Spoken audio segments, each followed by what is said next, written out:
ഇന്ന് ഒരു വാർഡിൽ 3 സുനിതമാർ മത്സരിക്കുന്നതിനെക്കുറിച്ചുള്ള ഒരു റിപ്പോർട്ട് നമ്മൾ പ്രേക്ഷകരിലേക്ക് എത്തിച്ചിരുന്നു. പത്തനംതിട്ട ജില്ലയിലാണ്. 3 സുനിത, അതായത് ബിജെപിക്ക് ഒരു സുനിത, യുഡിഎഫിന് ഒരു, കോൺഗ്രസിന് ഒരു സുനിത, സിപിഐഎമ്മിന് ഒരു സുനിത. 3 സുനിതമാരുടെയും ഇനിഷ്യൽ എന്ന് പറയുന്നത് 2 അക്ഷരം വീതമുള്ള 2 ഇനിഷ്യലുമാണ്. അല്ലാതെ പ്രത്യേകിച്ച് സർനെയിംസ് ഡിഫറൻറ്റും അല്ല. അപ്പോൾ ഇവരെ എങ്ങനെ തിരിച്ചറിയുമെന്ന് ഒരു വോട്ടറോട് ചോദിക്കുന്നുണ്ട് നമ്മുടെ റിപ്പോർട്ടർ. അപ്പോൾ പറഞ്ഞു, ചിഹ്നം നോക്കി കുത്തും.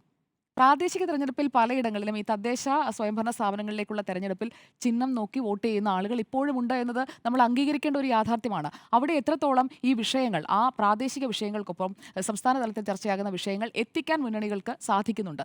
അങ്ങനെ എത്തിച്ചാൽ മാത്രമാണ് ഈ വിവാദങ്ങൾ വോട്ടായി മാറുക. അല്ലാത്ത പക്ഷം സർക്കാരിന് സ്വാഭാവികമായി ചെയ്യാൻ കഴിയുക എന്താണ്?